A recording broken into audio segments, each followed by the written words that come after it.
warahmatullahi wabarakatuh.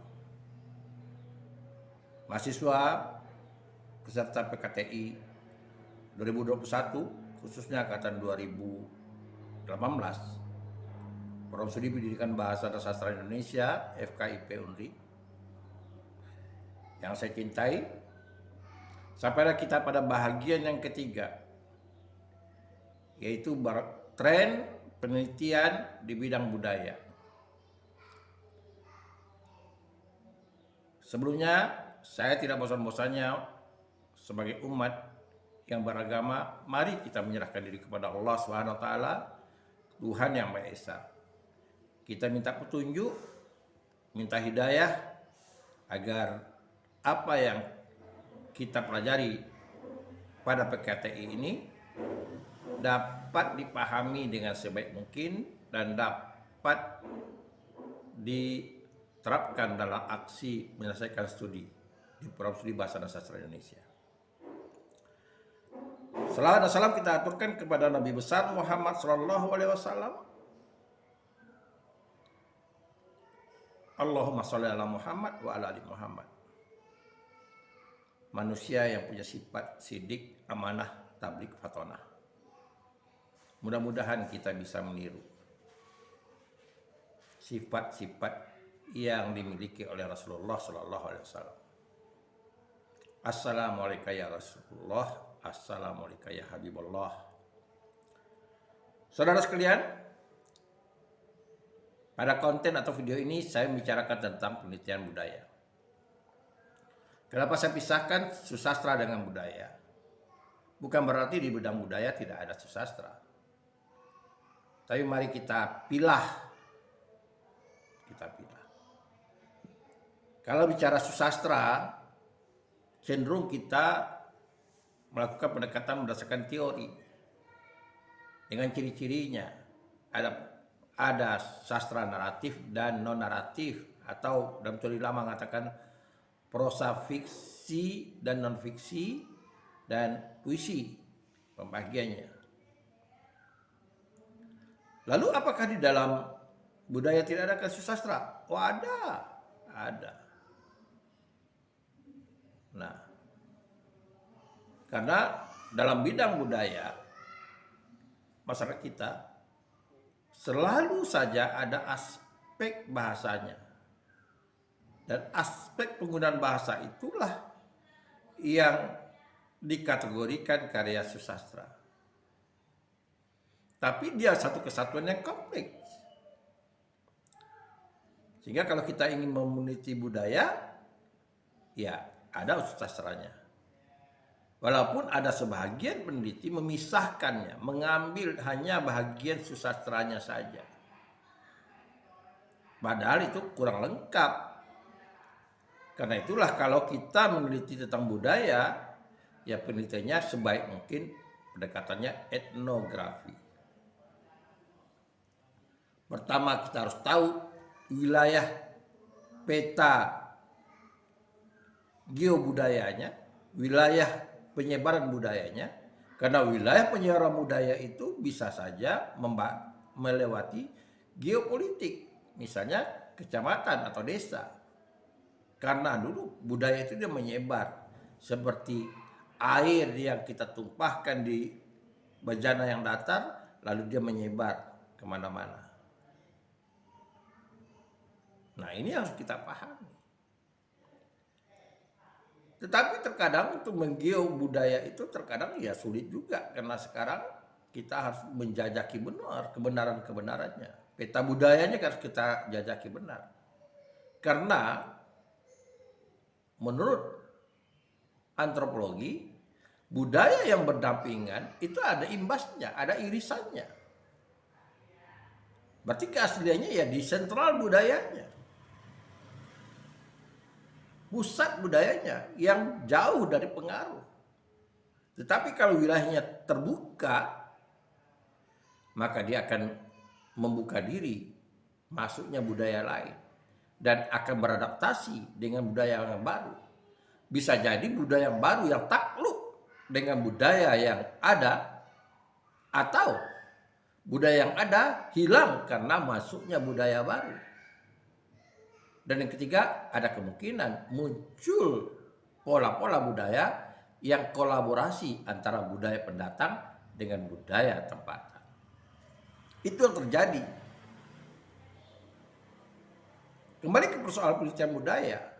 Tentu kalau lihat trennya itu ada tujuan orang meneliti tentang budaya ini. Yang pertama ya ingin mencari keasliannya. Dan keaslian budaya itu bisa dilihat dari cara penelitian yang bersifat kualitatif. Penelitian kualitatif mempunyai prinsip bagaimana berlama-lama, berdalam-dalam. Meskipun mengatakan berlama-lama, tidak ada rentang waktu yang tetap. Berdalam-dalam artinya semaksimal mungkin mendapat data. Seorang peneliti Inggris tahun 80-an, ketika ia ingin meneliti di Irian Jaya, di Skudani, seorang perempuan masih gadis, belia, dia ingin meneliti tentang bagaimana perilaku kehidupan, seks, dan ritual-ritual yang berkaitan yang berlaku di Skudani. Apa yang terjadi? Ia bisa masuk untuk mencari kemurnian data itu. Dia harus nikah dengan ketua sukunya, yaitu Obahorok. Dengan demikian dia bisa masuk melihat keasliannya, mendapat dokumentasinya. Dan apa yang terjadi? Ia mendapat data yang benar dan dia ikut di dalam itu cara penelitian kualitatif yang sangat fenomenal. Setelah data dapat, konon ceritanya dia punya anak satu dan dia pulang ke negerinya. Begitu juga ketika seorang Jerman ingin meneliti tentang bahasa di suku Sakai. Karena keterbatasan waktu, dia terpaksa mengambil dengan sukarela anak asli suku Sakai, si Agar. Lalu bahkan dibawanya ke Jerman. Akhirnya dia melahirkan kamus bahasa Sakai. Nah, begitu cara totalitasnya penelitian secara kualitatif. Jadi kalau kita bicara tentang penelitian budaya, aspek mana mau kita lakukan? Kita ingin mencari data yang kebenarannya, ya trennya itu adalah kualitatif. Namun keterbatasan mahasiswa menggunakan kualitatif itu yang sifatnya masih dasar, kualitatif deskriptif. Kualitatif deskriptif. Ada hal yang menarik harus kita perhatikan dalam penelitian budaya ini berkaitan dengan program studi pendidikan bahasa dan sastra Indonesia. Satu sisi mungkin kalau kita bicara dari sudut pandang keguruan, apa hubungannya dengan disiplin ilmu yang kita ajarkan? Tapi di sisi lain, kalau kita berpikir, salah satu cara saja berpikir kita secara real bahwa pandangan Ki Hajar Dewantara, proses pendidikan itu berlangsung di sekolah, yaitu pendidikan formal, di rumah tangga, bagaimana kultur, budaya, perilaku dibina oleh kedua orang tua dan rumah tangga, dan di masyarakat, yaitu budaya tempatan masyarakat. 3 wilayah ini. Tidak bisa kita pungkiri, penelitian budaya erat kaitannya dengan nilai-nilai pendidikan. Minimal nilai-nilai pendidikan yang berlaku secara lokal, secara regional, pada etnis tertentu yang memakai budaya itu. Dan nilai-nilai inilah sebetulnya punca-punca dari nilai-nilai budaya inilah yang akhirnya dirumuskan Pancasila itu. Jadi Pancasila itu bukanlah konsep dari budaya baru, tapi dia punca-punca dari budaya yang ada di Nusantara ini. Titik temunya, benang merahnya itulah rumusan Pancasila. Jadi jangan coba-coba membuat ajaran Pancasila, tidak ketemu dia nanti. Karena bukan dari akar rumputnya. Yang harus dibangun adalah bagaimana membangun dan melestarikan budaya-budaya itu sehingga dia terus menjulang dan pada satu titik ketemulah nilai-nilai moral itu. Jadi bukan dikonsep lagi dengan konsep yang baru.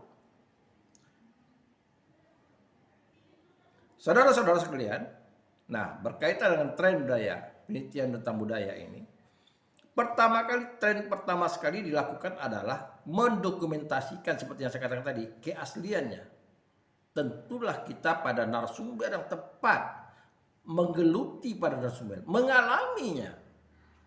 Seperti orang juga meneliti tentang adu ayam di Bali. Bagaimana dia ikut serta dalam kehidupan orang adu ayam, apa pandangan masyarakat Bali tentang ayam itu. Jangan dilihat di permukaannya. Nah, jadi memahami keasliannya untuk didokumentasikan sehingga kalau terjadi perubahan-perubahan peradaban itu rujukan keasliannya itu ada. Perubahannya itu untuk kebaikan atau penyempurnaan kah atau untuk merusak. Karena bagaimanapun kelestarian budaya itu, pendokumentasian budaya itu sangat penting. Saya beri contoh. Sebuah peradaban, misalnya dalam perkawinan, di salah satu daerah di Kamboja, dulu ada perilaku budaya yang untuk kondisi sekarang kurang tepat. Kenapa demikian? Seorang calon pengantin perempuan yang ingin memperoleh suami, ia tinggal di sebuah pondok dan dia bisa merasakan laki-laki.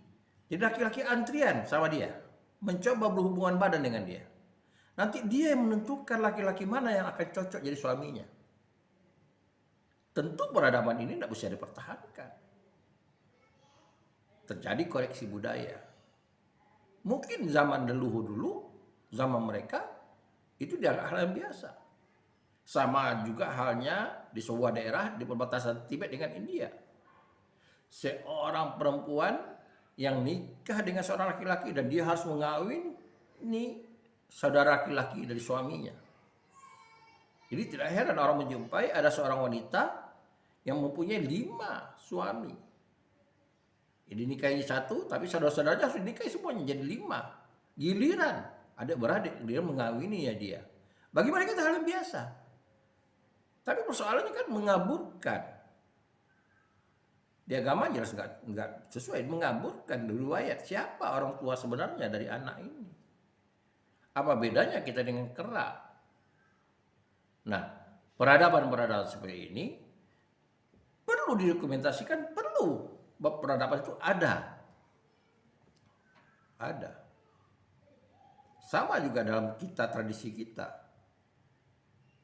Tradisi masa purba kita misalnya. Zaman animis. Kenapa orang mencari pengobatan dengan tari asik misalnya di kuburan. Sehingga kesurupan. Dia menjadi roh-roh halus masuk ke diri dia. Tapi setelah masuknya Islam, hal-hal seperti itu tidak dibenarkan. Jadi ini keasliannya, orang ingin tahu keasliannya. Jadi ketika orang belajar tentang sejarah budaya yang pernah ada, peradaban sebenarnya ada, meskipun sekarang sudah tidak ada lagi, maka orang ingin meneliti tentang keberadaan budaya itu. Para arkeolog misalnya justru juga jumpa benda dia akan bicara tentang kebudayaan itu. Saudara-saudara sekalian. Nah, perilaku budaya itu ada perilaku yang kesehariannya menjadi kelaziman dan bahkan ada tunjuk ajarnya dan ada pantang larangnya. Jadi tidak ada yang namanya budaya, tidak ada tunjuk ajar dan tidak ada pantang larangnya. Ciri khas budaya itu ada tunjuk ajarnya dan ada pantang larangnya. Nah, rumusan tunjuk ajar dan pantang larang itu ini membuat nilai-nilai moral, nilai-nilai etika. Oleh karena itu, para sastrawan, para budayawan tertarik ingin meneliti tunjuk ajar dan pantang larangnya. Meskipun terkadang tunjuk ajar dan tanda pantang larang itu terkadang tidak diterima oleh logika. Tapi itulah yang ada dalam kebenarannya, dalam peradaban pada masa itu. Karena peradaban manusia, budaya manusia itu akan dikoreksi dengan sengaja atau tidak sengaja secara alami. Akan dipakai atau tidak dipakai lagi oleh masyarakat. Karena perubahan peradaban. Jadi itu yang dilakukan, mencari keasliannya. Yang kedua, kita tahu bahwa komunikasi dalam budaya itu menggunakan dua sistem, yaitu komunikasi bahasa, verbal, dan komunikasi non bahasa, non verbal. Jadi ada komunikasi verbal dan komunikasi non verbal. Dalam pengertian luas komunikasi, aspek non verbal ini juga dikategorikan komunikasi meskipun tidak menggunakan teks bahasa. Dia menggunakan simbol-simbol. Karena dia mempunyai nilai-nilai yang penuh kerahasiaan, jadi tertarik orang ingin meneliti makna yang disampaikan selain dari fungsinya, tapi maknanya itu apa. Nah, persoalan komunikasi nonverbal inilah dalam budaya yang cepat punah kalau tidak dikemas sedemikian rupa.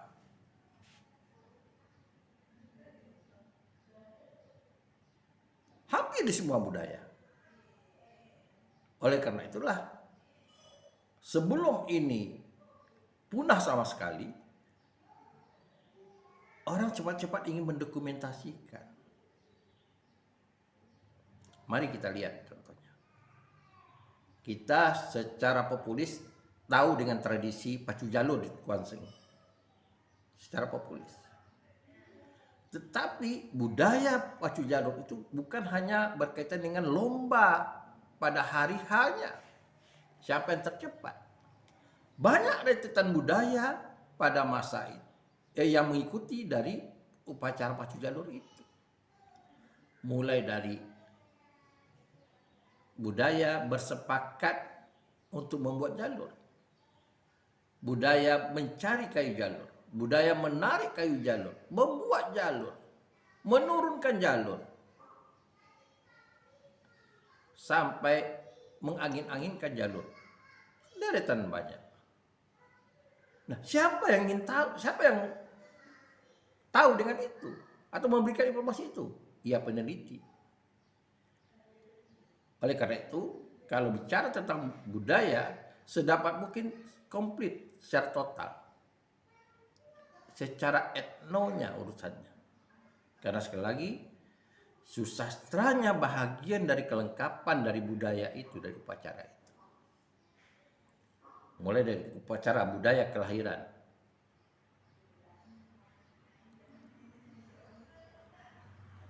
dewasa, kemudian berkeluarga,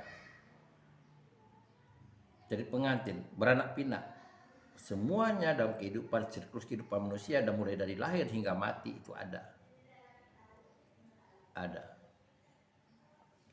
Dan masing-masing daerah punya tipikal budaya, kalau tidak dia menjadikan satu kesatuan. Karena tengah pengaruhnya kehidupannya itu. Ada budaya, sekali lagi saya katakan, ada budaya yang terbuka dan ada budaya yang tertutup. Oleh karena itu saudara sekalian, kalau ditanyakan tren penelitian tentang bidang budaya, Ya, yang pertama sekali adalah tren penelitian tentang mendokumentasikan budaya. Tren kedua adalah mencari nilai-nilai positifnya dan nilai-nilai negatifnya. Untuk apa? Untuk kepentingan koreksi budaya. Mungkin saja budaya itu tidak sudah terkoreksi secara alami, atau mungkin perlu dipertimbangkan untuk tidak dibudayakan lagi. Karena kecerdasan dan keterbukaan masyarakat pemakai budaya itu sendiri yang membuat perlunya adanya koreksi budaya. Karena dia akan muncul kesadaran kebenaran tanpa dia harus keberatan mempertahankan budaya. Ketiga, bisa jadi budaya itu mulai punah karena faktor-faktor pendukungnya itu tidak ada. Keberlanjutannya atau faktor pendukungnya apa? Masyarakatnya, peralatan-peralatannya, dan orang-orang punya kemampuan dalam melaksanakan kegiatan itu. Yang terakhir, budaya itu dilihat orang pengaruhnya dari dunia luar. Kalau dulu pada mulanya budaya kita yang juga termasuk sastra lisan itu sangat subur, karena memang pada masa itu teknologi belum masuk. Dunia informasi secara teknologi kayak televisian itu belum ada. Jadi orang terkungkung, terikat dengan kesatuan kelompoknya. Dia tidak bisa membaca dunia luar. Ya, dia mempertahankan keutuhan budayanya karena komunitasnya itu. Dan tidak banyak budaya yang mempertahankan itu. Ya, kita bisa melihat misalnya di daerah Jawa Barat, bagaimana masyarakat mempertahankan budayanya.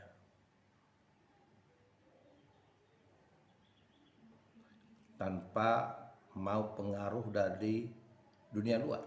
Bahkan listrik pun dia tidak menggunakan. Nah, ini tidak banyak orang melakukan seperti itu. Dan kita juga bisa melihat misalnya kesepakatan budaya pada kelompok-kelompok yang kecil, seperti di Irian. Berapa banyak suku-suku di Irian, kelompok-kelompok kecil, bahkan punya bahasa tersendiri. Sehingga sulit untuk orang berkomunikasi dan dia terbuka. Begitu juga peradaban yang bisa dipertahankan. Misalnya perilaku-perilaku meramu, karena hutan tidak ada lagi. Alat-alat ramuan bisa dijumpai di hutan. Perilaku berburu, mau berburu di mana? Dan perubahan-perubahan peradaban itu, ya, ditentukan juga dengan perubahan-perubahan alam. Dan kalau dikatakan untuk keberlanjutan mungkin sulit, yang jelas untuk didokumentasikan. Karena budaya itu sendiri pada hakikatnya disampaikan atau dialirkan seperti sungai mengalir secara alami, natural. Bukan diajarkan secara akademis. Karena dia berkaitan dengan perilaku kebiasaan. Sangat naif kalau kita ingin meneliti tentang tradisi atau budaya yang dikembangkan secara akademis keberlangsungannya. Tetapi untuk pengetahuan is okay. Nah, karena itulah ketika kita ingin meneliti tentang nilai-nilai budaya atau penelitian tentang objek budaya, yang dapat kita lakukan, mana nilai-nilai positifnya, mana nilai-nilai negatifnya, lalu kita bisa merekomendasikan untuk pengayaan bagi anak-anak. Ya. Tapi kalau untuk keberlangsungannya, kita serahkan kepada masyarakatnya. Masih tertarik dia atau tidak dengan budayanya itu. Jangan-jangan dia sudah jauh tertarik dengan budaya lain. Kita tidak bisa melarangnya. Karena peradaban manusia itu terkadang banyak faktor yang menentukan. Salah satu diantaranya adalah faktor persaingan kehidupan, kebutuhan yang membuat orang tidak lagi melaksanakan budaya dengan baik. Dan kebudayaan itu tidak selalu dalam kesempurnaan. Karena budaya itu dibangun dengan kesepakatan, bukan dengan kajian kesempurnaan. Oleh karena itu budaya perlu dikoreksi. Kita sebagai peneliti, kita bisa melihat bagaimana perilaku budaya atau nilai-nilai budaya, baik secara konkret atau abstrak, mana yang bisa dipertahankan atau dijaga kelestariannya, dan mana yang kemungkinan harus terkoreksi. Karena tidak mungkin terkadang budaya itu ada bersentuhan dengan keyakinan, sementara kita sudah menganut dengan agama atau kepercayaan kita masing-masing. Sementara budaya kita itu belum tahu berlandasan agama dan kepercayaan kita masing-masing. Nah, inilah terkadang kita enggan melaksanakannya. Secara ekonomis juga kemungkinan, bahkan juga ada faktor silang. Orang Batak tidak mungkin mempertahankan budaya Bataknya kalau dia sudah bersilang dengan orang Jawa misalnya. Orang Melayu tidak mungkin dia mempertahankan tradisinya misalnya kalau dia udah kawin dengan orang asing kayak orang Cina dan sebagainya dan sebagainya. Karena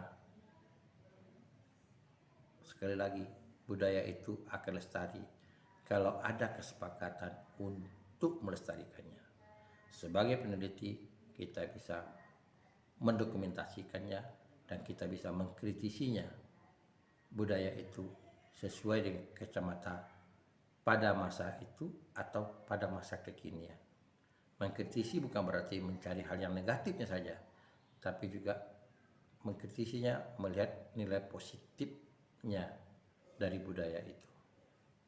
Itulah penelitian budaya yang dikemas oleh orang pada masa sekarang. Dan media digital salah satu wadah sekarang yang paling efektif untuk mendokumentasikan perilaku budaya dimanapun di dunia ini.